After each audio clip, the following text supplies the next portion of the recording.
বিসমিল্লাহির রহমানির রহিম। আসসালামু আলাইকুম। কেমন আছেন আপনারা সবাই? আলহামদুলিল্লাহ, আমিও ভালো আছি। আজকে আপনাদের মাঝে আমি দুই রকম ভর্তা রেসিপি নিয়ে আসছি।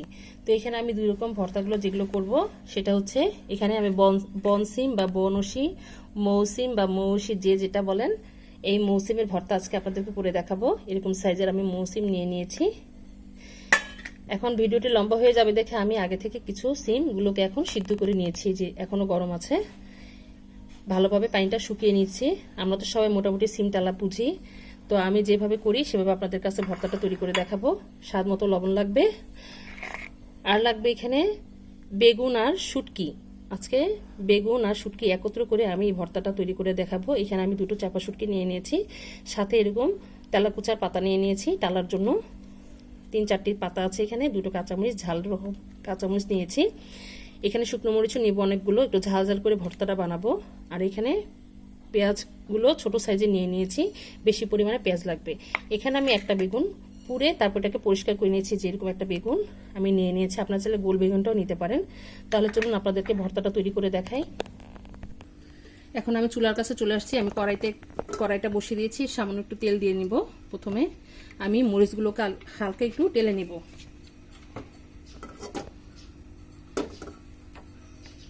তেলটা গরম হয়ে আসলে আমরা শুকনো মরিচগুলো এখন দিয়ে দিব। বিসমিল্লাহির রহমানির রহিম। আগে তেলে নিতে হবে মরিচগুলোকে।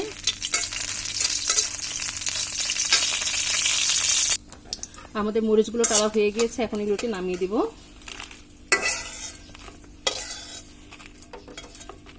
নামিয়ে নিয়েছি। এখন আমি যে কাঁচামরিচ দুটো আছে সেটা দিয়ে দেব এর মধ্যে, এবং এই শুটকিটাকে আমি এভাবে পাতার মধ্যে পেঁচিয়ে তারপরে দেবো। আপনাদেরকে দেখাচ্ছি। এরকম দুটো পাতা নিয়ে নিয়েছি, এর মধ্যে আমি শুটকিতে এভাবে একটু পেঁচিয়ে তারপরে এটাকে একটু তেলে দিয়ে নরম করে নেব।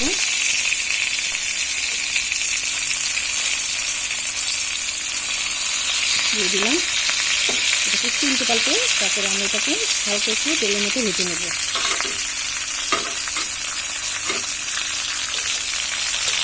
দিয়ে দিচ্ছি।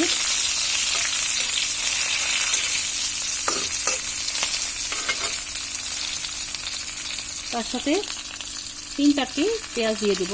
তারপর কাঁচা অবস্থায় আমরা ভর্তার মধ্যে ব্যবহার করবো। এখানে কয়েক কোয়া পেঁয়াজ দিয়ে দিলাম। হালকা একটু টালা হয়ে আসছে, তারপর এটাকে নামিয়ে ফেলবো। আমাদের শুটকিটা টালা হয়ে গিয়েছে, এখন আমরা এটাকে নামিয়ে ফেলবো।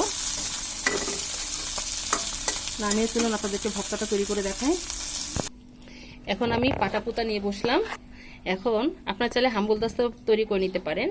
তো আমি পাটার মধ্যে তৈরি করব। পাটার বাটা যে ভর্তাগুলো তৈরি হয় সেটা খেতে ভীষণ মজা হয়। তো এখন আমি কিছু পরিমাণ শুকনো মরিচ নিয়ে নিচ্ছি। আগে সিম ভর্তাটা তৈরি করব আমরা। এখানে একটু ঝাল ঝাল করে তৈরি করব। নিয়ে নিলাম এবং পরিমাণ করে লবণ দিয়ে দিচ্ছি। এখানে আপনারা সিমের অনুযায়ী লবণটা দিয়ে নেবেন। দিয়ে নিলাম। এখন এটাকে ভালোভাবে বেটে নেব।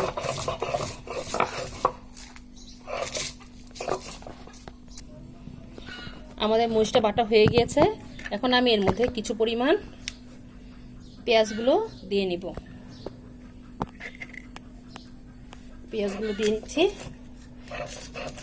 পেঁয়াজটা পুরো ম্যাশ করা যাবে না, একটু আস্তে আস্তে যেন থাকে, ওভাবে বেটে নিলাম। বাটা হয়ে গিয়েছে। এখন আমি এর মধ্যে যে সিমটা আছে সেটার মধ্যে দিয়ে নিব। এই সিমের মধ্যে মোটা সিম যেগুলো বেশি বড় হয় সেগুলো মাঝখানে অনেকটাই আঁশ থাকে। আপনার আঁশগুলো ফেলে নেবেন, তা না হলে ভাতের সাথে খেতে ভালো লাগবে না।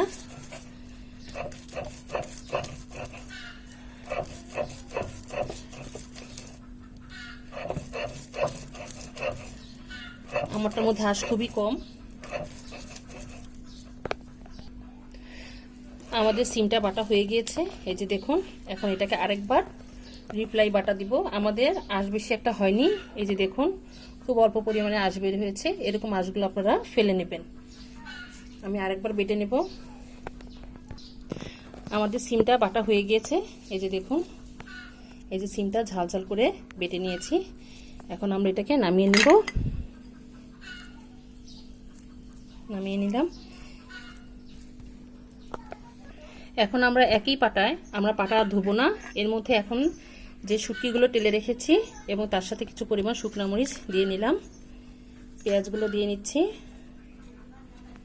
পেঁয়াজগুলো দিয়ে নিলাম, কাঁচা পেঁয়াজও এবং যেগুলো ভেজেছি সেগুলো দিয়ে দিয়েছি। তার সাথে যে কাঁচামরিচটা টেলেছি সেটাও দেব এবং বেগুনও দেব।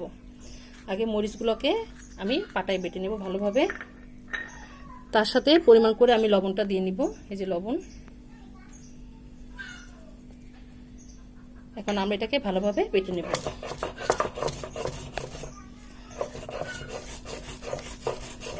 আগে মরিচটা বেটে নিচ্ছি আমরা।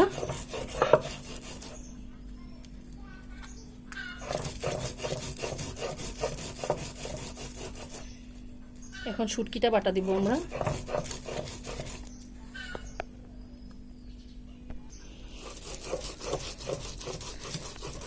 আমি শুটকিটাকে বেটে নিলাম, এখন আমি বেগুনটাকে বাটবো।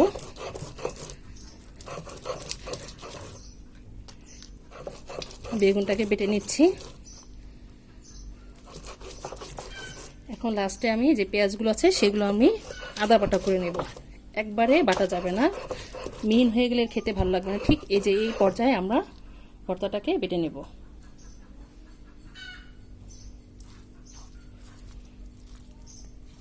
আমাদের ভর্তাটা প্রায় রেডি হয়ে গিয়েছে। আমাদের শুটকিটা ভর্তা বানানো হয়ে গেছে, এই যে দেখুন, দেখতে কত লোভনীয় লাগছে, এটা খেতেও ভীষণ মজা হবে। তাহলে চলুন আমরা এটাকে বাটিতে সার্ভ করে নিই। তৈরি হয়ে গেল আমাদের মজাদার সিম ভর্তা আর হচ্ছে শুটকি আর বেগুনের ভর্তা। মাশাআল্লাহ, আলহামদুলিল্লাহ, দেখুন দেখতে কত ভালো লাগছে, এটা খেতেও ভীষণ মজা। আমার এই সিম ভর্তা আর শুটকি আর বেগুনের ভর্তা রেসিপিটা আপনাদের কাছে কেমন লেগেছে আমাদেরকে অবশ্যই কমেন্ট করে জানাবেন। আর এই ভর্তাগুলো গরম ভাতের সাথে অসম্ভব জমে যায়, আপনারা একবার হলো ট্রাই করবেন, ইনশাল্লাহ আপনাদেরটাও আর ভালো হবে। তো আমার এই ভর্তা রেসিপিগুলো আপনাদের কাছে কেমন লেগেছে আমাদেরকে অবশ্যই কমেন্ট করে জানাবেন। আর আমার জন্য দোয়া করবেন, আমি যেন আপনাদের মাঝে আরও রেসিপি নিয়ে আসতে পারি।